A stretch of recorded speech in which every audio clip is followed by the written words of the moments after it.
Day, and a major announcement from the FBI has rocked this race. So, could the FBI's new review of Hillary Clinton email investigation deliver Donald Trump the presidency? Let's ask my all-star panel, CPAC Chairman and Republican strategist Matt Schlapp, and Democratic strategist and principal Dewey Square, Marianne Marsh. All right. Marianne, I'll start with you. Quick, does it deliver it to Donald Trump? No, I think all of this and everything else is already factored into everybody's vote right now. And when you look at all the early voting that's going on, that's already exceeded every record we've seen, I think that's good news for Hillary Clinton, no matter what James Comey did on Friday. Okay, so you think that the early voting is benefits Hillary Clinton, that all the enthusiasm that is, brought out this historic early voting is because of Hillary. And what do you say, Matt? Well, first of all, let me just say on the polls, there's about 5% of people who are still undecided. And there's about another 4 or 5% that go with Donald Trump, and then when they see something they don't like about him, they kind of drift away. And we're at this standpoint where they're coming back to him again. When they come back to him, and if they're undecided in this race at this point, Judge, you know you've run for office. If you're undecided this late in the race, do you go for the incumbent or the challenger?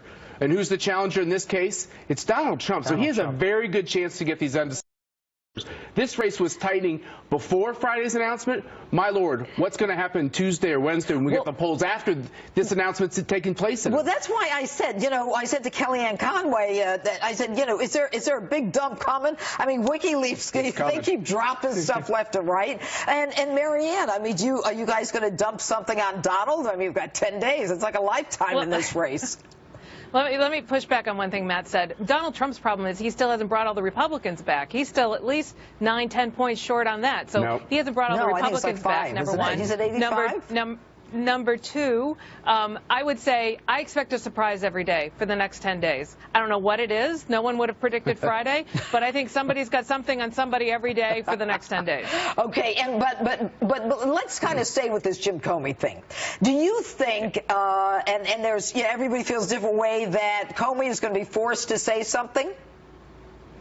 I do. I mean, I think James Comey decided back in July when he couldn't indict her in a court of law, and he didn't have the evidence to do it, that he decided to indict her in the court of public opinion. And we've seen that every step of the way up through Friday, and that's really shameful. He's broken every single policy, procedure, and rule associated with this investigation and elections and everything else we've seen because he decided to do that press availability back in July, and he's dug himself a hole deeper and deeper every day. I have to take issue with that, Marianne, because the Attorney General left it up to James Comey.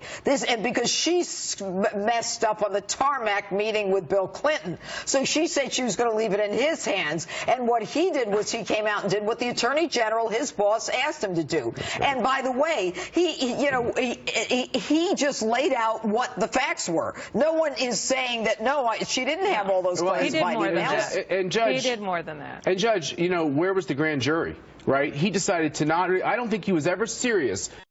You're the lawyer No, here. Loretta Lynch was never serious. Exactly. She wouldn't allow him to get things. And by the way, for all my viewers, I don't care what you're hearing on other shows, only Loretta Lynch can impanel a grand jury. Jim Comey can't. Now, go ahead, Matt. Now, wait a minute. That's wrong to say they didn't have enough for a grand jury. They did. They decided politically, and Jim Comey either got a phone call or saw the smoke signals. And I've worked in a White House before, and he did what he thought his bosses wanted him to do.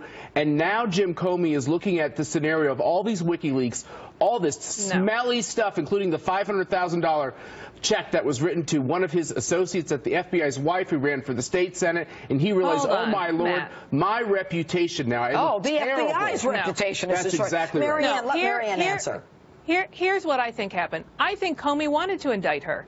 And I think everyone who worked on this went to him and said, there's not enough evidence. She didn't do anything wrong. It's a slam dunk, no indictment. And he decided that he was going to go out and all but indict her publicly. He didn't have the evidence to do it, so that's what he did. That was unprecedented. That availability he did has never been done before. Then he released the 302s. Then he's done everything else since then. And now on Friday, without any information to anybody, claims there are emails out there. So it's time for him to put up or shut up. He's dug himself in this hole. Marianne, you're wrong about that. The guidelines don't allow him to talk about a pending investigation. Anyway, Matt and Marianne, stay right here. We're just CPAC Chairman, Republican strategist Matt Schlapp, Democratic strategist Marianne Marsh. Okay, so Marianne is making the point that Comey is Much a Republican shill.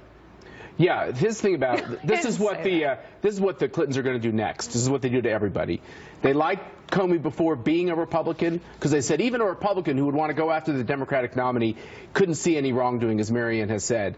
Now that the Republican looks to be doing something to harm the Democratic nominee, there's all these stories and all these inferences that, oh, he's just a Republican who's trying to harm Hillary Clinton. I will tell you from someone who worked in the White House when he was picked for the Department of Justice, he was not picked because of his Republican pedigree because he didn't have it. He was picked because they thought he was an able prosecutor. Is he a Republican? If he is, he doesn't have many track records. You know, you have to take his word for it. Is he Republican? Do we even know? We don't know. Well, Matt, I think I saw you claim on another show that he was a Democrat, so obviously you've changed that. No, I have not changed that. No, maybe he changed. No, in Virginia, where he was from, there's no party registration. So you have to kind of just take his word for it. My point in all of this is that every step of the way, James Comey, and I was critical of him about his press availability back in July, he has done everything antithetical to the procedures and guidelines, including doing this as close to the election as it is. I give you credit, Judge, tonight in your opener for saying that very thing. So that's my problem with Comey, and it has been all along. All right, but let's talk about where we are now. Now, the Department of Justice guidelines say 17-530, disclosure of information concerning ongoing investigations, that the department shall not respond to questions about the existing of ongoing investigation or comment on evidence.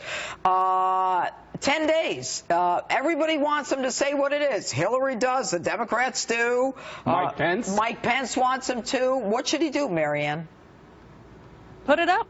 Put it out there. Go ahead. I mean, I can't. You're a lawyer. I'm not. Thank God. But I can't believe someone hasn't looked at these emails to go and brief him. Said he decided he had to do this. They've had to look at these things. So you know what? Put them out there. Let the voters decide. No, this is on Uma and pedophile's computer. That's right. So it's pedophile having access to information that Uma had and that she should have had anyway. Judge, the only relevance in this case was that Hillary Clinton was under investigation for mishandling classified information. So the things that should be revealed is, was there any classified emails or information exchanged on these things? That's what it is. Uma was on the server, and Uma had an email with her husband. Look, Marianne, I appreciate it. The straw dog is to set up here that there's no wrongdoing if there's not confidential or classified information, and that is wrong. There could be that in these emails, but what we're probably going to see is communications with Huma Abedin that breaks what she said under oath to the FBI. There are very serious questions here, and I actually don't want. Okay, but was it contrary to how she testified? To what she told them? Does it raise a question? Matt, that's separate. No, it's not. If James Comey was going after Hillary Clinton on this, and they reviewed the emails, and if he's reviewing this investigation now, it's based on those matters, nothing else. No, you don't know, Marianne. The first thing is we don't even know if James Comey's had the ability to review all this information. Yeah, the fact is that they found this information, and it's going to take time to go through it. We got to go, guys. We're out of time. One last point. Reporters are going through all the WikiLeaks emails faster than that. You telling me the FBI can't do that? Come on. Here's the deal. There is another computer that wasn't handed over. Obviously, there's a real problem here. Matt Schlapp, Marianne Mars, thank you. And I sit down